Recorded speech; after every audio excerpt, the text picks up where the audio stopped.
Hello bachcho, let's see this question. 1 mole of an ideal gas is taken from A and B along two paths denoted by the solid and the dashed lines as shown in the graph below. If work done along the solid line is Ws and that along the dotted line path is Wd, then integer closest to the ratio Wd upon Ws is. और हमारे पास graph दिया हुआ है बच्चों, ठीक है। तो चलिए इस क्वेश्चन को सॉल्व करते हैं। और सबसे पहले तो ये देखते हैं कि इस क्वेश्चन को सॉल्व करने के लिए हमारे पास कौन सी की कॉन्सेप्ट की जानकारी होनी चाहिए।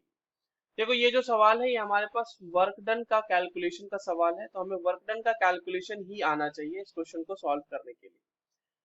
दूसरी बात, यहाँ पर जो आप देखो डॉटेड लाइन वाला जो आपका ग्राफ है बच्चों, वो आपको मल्टीपल स्टेप्स में दिखा रहा है, ठीक है। एंड दैट डिनोट्स कि it is a irreversible process, irreversible process है हमारा।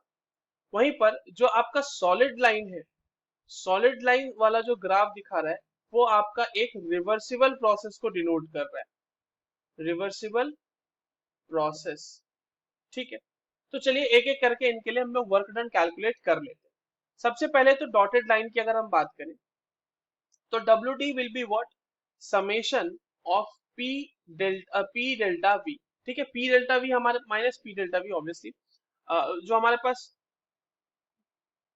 इरिवर्सिबल प्रोसेस के लिए वर्क डन होता है वो होता है माइनस पी डेल्टा वी। तो हमारे पास यहाँ पे जितने भी प्रोसेसेस में आप देखो कि आपके पास डेल्टा वी आपको चेंज होता हुआ नजर आ रहा है, यानी वॉल्यूम चेंज होता हुआ नजर आ रहा है, उसको हम लोग कंसिडर कर लेंगे। अब देखिए, तो यहाँ पे इसको इस तरह से माइनस कर देते हैं, ठीक है। अब आपके पास क्या क्या है, देखिए पहला वाला जो स्टेप है वहां पर आप यहाँ से देखो कि यहाँ पर ए से, यहाँ ए के रिगार्डिंग जो आपको ये पी मिल रहा है ये इस तरह से मिल रहा है ना, इसको भी ज्वाइन कर लेते हैं, यहाँ पे इसको भी ज्वाइन कर लेते हैं और इसको भी ज्वाइन कर लेते हैं। तो यहाँ पर आपको डेल्टा वी मिल रहा है, यहाँ पर चेंज हो रहा है, इसमें वी चेंज हो रहा है आपके पास, फिर यहाँ पे वी आपके पास चेंज नहीं हो रहा, तो डेल्टा वी इसके लिए जीरो हो गया और इसके लिए भी डेल्टा वी जीरो हो गया, इन दोनों को हम इंक्लूड नहीं करेंगे। और यहाँ पर भी आपको डेल्टा वी जीरो होता हुआ दिख रहा है, बाकी सब में डेल्टा वी कुछ ना कुछ है। तो देख लेते हैं डेल्टा वी इधर कितना है। डेल्टा वी इसमें कितना है, देखो 0.5 से 2 चला गया है ना, तो यहाँ पे 1.5 आ जाएगा लीटर, लीटर में दिया हुआ है ना। उसके बाद यहाँ पर डेल्टा वी कितना आ जाएगा इसके केस में, इसके केस में आ जाएगा 3 से 2, तो यहाँ पे 1 आ जाएगा। और यहाँ पर डेल्टा वी कितना आ जाएगा बच्चों दूसरे वाले इस वाले प्रोसेस में, यहाँ से यहाँ तक में, यहाँ पे डेल्टा वी आ रहा है देखो 5.5 से, मतलब सॉरी 3 से 5.5 चेंज हो गया, तो यानी 2.5 का चेंज आ गया ना। तो ये हो गया हमारे पास डेल्टा वी पूरी तरह से। अब प्रेशर उसके कॉरस्पॉन्डिंग हमारे पास दिया हुआ है, हम लोग उसको रख लेते हैं। तो हमारे पास जो पहला आ जाएगा बच्चों, जो आपका प्रेशर है वो है 4, तो पहला आ जाएगा 4 इंटू 1.5 प्लस, फिर डेल्टा वी तो जीरो हो गया तो उसको खत्म, उसको नहीं रखेंगे। दूसरा क्या है हमारे पास देखो 1 इंटू 1 आ जाएगा, 1 इंटू 1 प्लस, अगला क्या है हमारा, ये हमारे पास कहीं 0.6 के आसपास आ रहा है ना, तो इसको 0.6 इंटू 2.5 कर लेंगे। तो ये जो वैल्यू होगी हमारे पास बच्चों, जो आपके पास लीटर और एटीएम को हमने मतलब प्रेशर और वॉल्यूम को मल्टीप्लाई करके रखा है, तो ये वैल्यू जो आएगी हमारे पास वो कुल कितनी आ जाएगी, ये आ जाएगी हमारे पास -8.5 लीटर एटीएम, ठीक है। ये चीज हो गई हमारे पास। अब आते हैं हम लोग सॉलिड लाइन के ऊपर। अब देखो सॉलिड लाइन के केस में क्या है बच्चों, क्योंकि आपके पास वर्क डन होगा -PdV, ठीक है, -PdV होगा। अब इसको इंटीग्रेट कर लेते हैं, तो इसको जब आप इंटीग्रेट करोगे तो ये क्या हो जाएगा, ये आपके पास इंटीग्रेशन करने के बाद ये इसको इस तरह से ही लिख सकते हैं हम, इसको इंटीग्रेट ही कर लेते हैं पहले।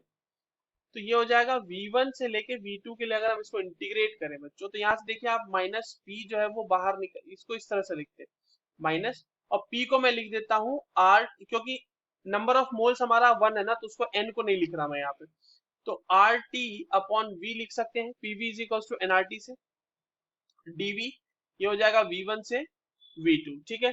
नाउ आपके पास ये -RT बाहर आ जाएगा और अंदर बच जाएगा V1 से V2, और ये हो जाएगा DV अपॉन V।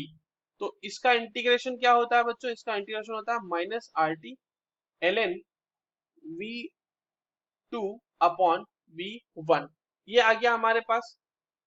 इंटीग्रेशन करने के बाद अब एक चीज देखो, आरटी है हमारे पास, टेम्परेचर तो दिया हुआ नहीं है कहीं पे। तो देखिए जब आप रिवर्सिबल एक्सपेंशन की बात करते हैं ना, तो वहां पर इसके लिए हम लोग इसको सब्स्टिट्यूट कर देंगे, कर सकते हैं वैल्यू से, जो हमारा इनिशियल प्रेशर और वॉल्यूम रहा होगा। तो इनिशियल प्रेशर और वॉल्यूम हमारा यहाँ पे क्या आ जाएगा, minus P1 V1 ln V2 upon V1। तो अब हमारे पास P1 V1 की तो वैल्यू मालूम है, ये रहा हमारे पास P1 V1 का वैल्यू, करस्पॉन्डिंग वैल्यू हमारे पास दिया हुआ है। तो वो क्या हो जाएगा हमारे पास, -4 × 0.5 ln। अब देखो V2 क्या हो जाएगा हमारे पास, V2 यहाँ वाला V2 हो जाएगा, ये हो जाएगा हमारा V2, जो हमारा ये है V2, और V1 हमारा ये है, तो ये हो जाएगा 5.5 डिवाइडेड बाई 0.5। और ये कितना आ रहा होगा बच्चों हमारे पास, ये आ रहा होगा -2 ln 11 के आसपास, राइट। अब हमें निकालना क्या है, अब हमें निकालना है WD अपॉन WS।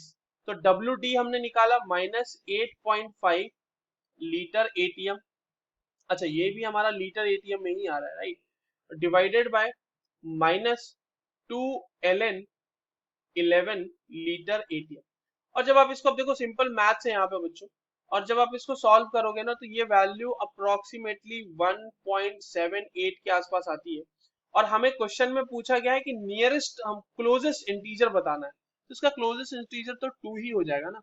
तो इसलिए जो WD अपॉन WS का रेशियो है to the closest integer, that is 2। So that is the correct answer. I hope you understood this well. All the very best.